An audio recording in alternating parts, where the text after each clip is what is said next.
ఊరుగొండ నాగేంద్ర స్వామి గుడి అండి. చూడండి, చాలా పవిత్రమైన అమ్మవారటండి. ఏది కోరుకున్నా నెరవేరుస్తారంట ఈ అమ్మవారు. ఈ పొలాల మధ్యలో ఉందండి. మంగళవారం శుక్రవారం వస్తే మాత్రం బీభత్సమైన జనాలు ఉంటారటండి.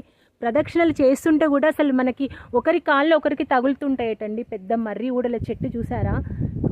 వినాయకుడు, ఆంజనేయ స్వామి అండి, వినాయకుడు. చాలా అంటే చాలా ప్రశాంతంగా ఉందండి. చాలా అంటే చాలా బాగుంది. ఇక్కడ స్వయంభుగా వెలిసిన అమ్మవారంట. చూడండి, మొత్తం పొలాల మధ్యలో ఉన్నారండి అమ్మవారు. మొత్తం చెట్ల మధ్యలో. అమ్మవారికి గుడి అంటూ ఏమి ఉండదండి. మొత్తం ఇట్లా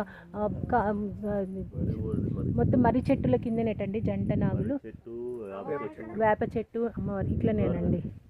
ఇక్కడ మనకు అమ్మవారు ఎక్కడన్నది, ఇక్కడ పుట్టనండి. చూసారా, ఇక్కడ పుట్ట, జంట నాగులండి. ఓకేనా, అందరూ వచ్చి దర్శించుకోగలరు. వరంగల్ దగ్గర అండి. మొత్తం అసలు ఎంత బాగుంది చూడండి. అట్మాస్ఫియర్ చాలా అంటే చాలా బాగుందండి. మొత్తం అరటి తోటలండి. అసలు చూస్తుంటే కళ్ళు సరిపోవడం లేదండి. చాలా బాగుందండి. ఓకేనా, థ్యాంక్ యూ.